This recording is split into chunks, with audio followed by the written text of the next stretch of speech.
भने चाहिँ एकैचोटि 12 बजी खानुपर्दो रहेछ होइन।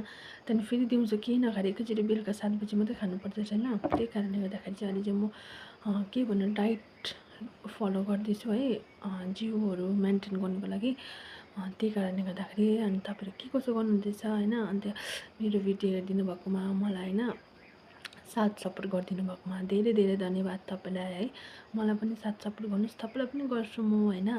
अनि मैले चाहिँ यस्तो बाटेर चाहिँ कस्तो देखिरहेछ कमेन्ट गरिदिनुहोस् होला कि। तर मेरो पहिला कपाल चाहिँ लामो थिएन, मैले चाहिँ नि नानी हुँदाखेरि काटिदिएको थिएँ कि, अन्त यत्तिको पलाएको छैन।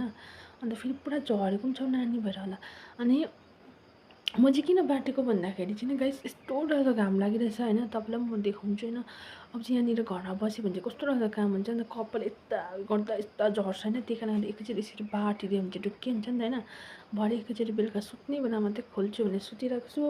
यस्तो शीतल आफूले आफूले यति कपाल बाटेर चाहिँ कपाल चाहिँ नि गाइस कस्तो गाढो पनि हुन्छ त, गरम महिनामा चाहिँ नि यस्तो डरलाग्दो गरम हुन्छ, काट्दाखेरि पनि घिनै लाग्दो देख्छ हो। त्यही कारणले गर्दा बाटिदिएको होइन। अनि तपाईँलाई पनि देखाउँछु आजको वेदर होइन। घाम लाग्यो आज चाहिँ हो, यस्तो भइरहेछ आजको वेदर।